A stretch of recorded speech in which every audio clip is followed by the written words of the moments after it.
तो हम लोग ना डीजल पे इतने सारे टैक्स लगा देंगे कि तुम लोग वो गाड़ियां खरीद ही नहीं पाओगे। आने वाले समय में डीजल से जो भी इंजन चलाते हैं उसके ऊपर एडिशनल 10% जीएसटी लगाओ, ताकि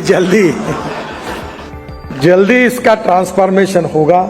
नहीं तो लोग जल्दी सुनने के मूड में नहीं है। डीजल को बाय कैसा भी करके आप बाय बाय करिए, नहीं तो BS6 जैसा डीजल का भी हाल ऐसा ही होगा कि बस आप करते रहिए, हम इतना टैक्स बढ़ा देंगे कि आपको बेचना मुश्किल हो जाएगा। श्री नितिन गडकरी जी कहते हैं कि अगर डीजल गाड़ी ले भी लेते हो तो डीजल पे इतने सारे टैक्स लग जाएंगे, डीजल गाड़ियों पे टैक्स लग जाएंगे कि तुम लोगों की रीच से ही बाहर हो जाएंगे। एक भाई जो है उनने कल कमेंट करा था, और यूजुअली 2-3 कमेंट आते भी रहते हैं कि हर्ष भैया 2025 में डीजल गाड़ी खरीदने का कोई मतलब है कि नहीं है, या फिर what is the future of diesel cars in India. आज की वीडियो में बहुत सरल शब्दों में आपको बताने वाला हूं कि 2025 में आप लोगों को डीजल गाड़ियां खरीदनी चाहिए या नहीं खरीदनी चाहिए, या फिर पेट्रोल, ईवी, सीएनजी के ऊपर जाना है। राम राम जी, कैसे हो सारे? उम्मीद करता हूं बढ़िया होंगे सारे मेरे भाई, बढ़िया होने चाहिए। सबसे पहले नीचे राम राम लिख दो। जब राम राम लिखते हो बहुत ही अच्छा लगता है, दिल से कनेक्टेड फील होता है। नीचे मैंने 5 प्रोडक्ट्स लिस्ट करे हैं, आप लोग जाके परचेज कर सकते हो। बहुत ही बेहतरीन प्रोडक्ट्स हैं जो मैं पर्सनली यूज करता हूं। स्मार्ट वॉच होगी, शूज हो गए, ये सारी। आज की डेट में इंडिया में जो मार्केट शेयर चल रहा है पेट्रोल कार्स का 48%, डीजल कार्स का 19%, सीएनजी कार का 20%, एंड उसके बाद जितना भी रिमेनिंग छोटा सा पार्ट बचता है वो है ईवीज एंड हाइब्रिड्स। तो ऐसा तो है नहीं कि जो डीजल गाड़ियां हैं वो कुछ कंट्रीब्यूट नहीं कर रहे इंडिया के ऑटोमोबाइल शेयर में। इस वीडियो में आपको सारी की सारी जो इंफॉर्मेशन है वो नॉन बायस्ड मिलेंगी।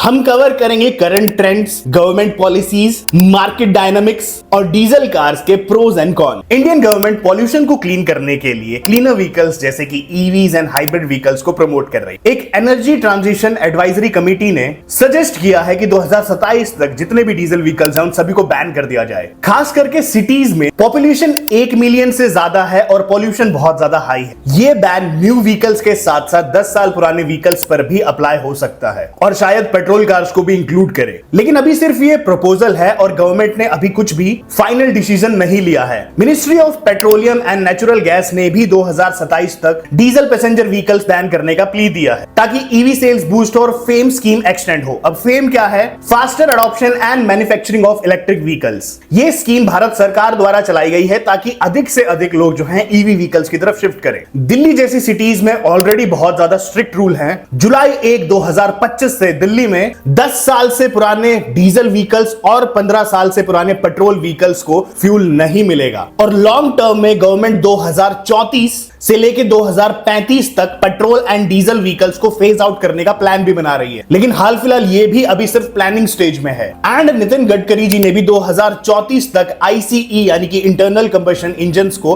फेज आउट करने का पूरा प्लान बना लिया है या फिर टारगेट सेट किया है। Despite government push for EV vehicles, हमारे इंडिया में डीजल कार्स अभी भी पॉपुलर है, स्पेशली एसयूवी सेगमेंट। Q1 2024 में डीजल कार की सेल्स 11% बढ़ी और उनका मार्केट शेयर जाके रुका 17.3% पे। इसमें सबसे ऊपर आते हैं महिंद्रा जिनका 54% शेयर था, हुंडई एंड किया जिनका 24% शेयर था, जीप जिनका 7% शेयर था। उसके अलावा जितने भी डीजल मैन्युफैक्चरर्स हैं उन पे भी हम लोगों ने काफी ज्यादा growth the. Tata Harrier, Tata safari, MG Hector and Creta जैसी गाड़ियों ने भी अपना बहुत ज्यादा योगदान दिखाया डीजल गाड़ियों का शेयर बढ़ाने में। 2023 में पेट्रोल कार्स का जो शेयर था 65% था, बट 2024-2025 में आते आते ये गिर के काफी कम और 49% पे जाके रुक गया। 2025 में भी कई सारी नई डीजल कार्स लॉन्च होने वाली हैं, जैसे कि Hyundai Palisade, MG Majestor, Mahindra global pickup, जो कि बहुत ज्यादा इंडिकेट करते हैं कि जितने भी टॉप मैन्युफैक्चरर्स हैं अभी भी डीजल गाड़ियां मैन्युफैक्चर करने में इंटरेस्टेड हैं। लेकिन जाटो डायनामिक्स के अकॉर्डिंग डीजल कार्स का मार्केट शेयर 2030 तक 7.5% गिर सकता है, और उसका सबसे बड़ा रीजन है कि गवर्नमेंट जितने भी स्ट्रिक्ट नॉर्म्स लगा रही है। अब बात करते हैं कि डीजल गाड़ियां एक्चुअल में सस्टेन कर पाएंगी, रुक पाएंगी या नहीं रुक पाएंगी। तो एक्सपर्ट्स का मानना है कि डीजल कार्स का जो फ्यूचर है वो लिमिटेड है, बट इसका मतलब ये नहीं कि वो टोटली बैन हो जाएंगी या उनको खरीदना बंद कर दिया जाएगा। बट हाँ, थोड़ा डिफिकल्ट जरूर रहेगा। Arun Goyal, ministry of heavy industries के सेक्रेटरी, ने कहा है कि इंटरनल कंबशन इंजन यानी कि ICE कार्स इंक्लूडिंग डीजल अगले 20 सालों तक ईवीज एंड हाइब्रिड्स के साथ कोएग्जिस्ट करेंगे। अविक चट्टोपाध्याय, जो एक इंडस्ट्री एक्सपर्ट है, ने यह सजेस्ट किया है कि जितनी भी डीजल कार्स हैं या फिर डीजल इंजन्स हैं वो बायोडीजल एंड ईवी फॉर्म में इवॉल्व कर सकते हैं, स्पेशली कमर्शियल व्हीकल्स के लिए जहां डीजल के बिना काम चलना करना थोड़ा सा कठिन हो जाता है। लेकिन स्ट्रिक्टर एमिशन नॉर्म्स जैसे कि BS6 फेज 2 या फिर BS7 में डीजल कार्स में और ज्यादा कंपोनेंट्स ऐड होंगे और ज्यादा लिमिटेशंस लगाई जाएंगी, जिसकी वजह से इन इंजन्स की, इन गाड़ियों की मैन्युफैक्चरिंग कॉस्ट काफी ज्यादा बढ़ सकती है। अब बात करते हैं कि should you buy a diesel car in 2025, तो सबसे पहले हम बात करेंगे इस गाड़ी डीजल कार के प्रोज की। तो अगर आप साल में 18 से 20 हजार किलोमीटर अपनी गाड़ी को ड्राइव करते हैं तो डीजल गाड़ियां आपका काफी ज्यादा फ्यूल बचा सकती हैं in comparison to petrol car. Example के तौर पे हुंडई क्रेटा पेट्रोल, जहां पे पेट्रोल में 15 से 16 की माइलेज देती है, वहीं पे डीजल में क्लेम किया जाता है कि 20 से 25 की। एंड सेम गोस फिर महिंद्रा स्कॉर्पियो एंड पेट्रोल में 7 से 8 की, और वहीं पे डीजल पे कस्टमर्स 15 से 17 की एवरेज आराम से निकाल लेते हैं। तो यहां पे अगर आपकी रनिंग ज्यादा है तो आप लोगों को डीजल लेनी चाहिए। देखो, परफॉर्मेंस के मामले में आज भी जितने कार एंथुसियास्ट हैं वो सारे डीजल प्रेफर करते हैं, क्योंकि डीजल गाड़ियों का जो लो एंड टॉर्क होता है वो बहुत ज्यादा अच्छा होता है, यानी कि एकदम से पावर फ्लोर करता है। साथ ही साथ डीजल जो है हाईवे ड्राइविंग के लिए परफेक्ट ऑप्शन। कमर्शियल यूज के लिए भी डीजल व्हीकल्स प्रेफर्ड हैं, क्योंकि एक तो ये फ्यूल कॉस्ट काफी ज्यादा बचाते हैं, इसी के साथ साथ जितने भी कमर्शियल व्हीकल्स वाले लोग हैं, इंसान है, वो ईवीज, पेट्रोल एंड सीएनजी से ज्यादा डीजल को ड्यूरेबल मानते हैं। साथ ही साथ डीजल कार्स की जो रीसेल वैल्यू रही है वो ट्रेडिशनली काफी अच्छी रही है compare to EVs, petrols and hybrid vehicles. But चूंकि डीजल गाड़ियों के प्रोज हैं तो कौन जानना भी जरूरी है। सबसे पहला कौन है? Uncertain future. 2027 में प्रपोज्ड डीजल बैन लाया जा रहा है, जिसके बाद यह बताया जा रहा है कि आपकी गाड़ियों की जो रीसेल वैल्यू है वो काफी हद तक अफेक्टेड हो सकती है। साथ ही साथ अगर आप लोग दिल्ली जैसी सिटीज में रहते हैं जहां 10 साल बाद आप लोग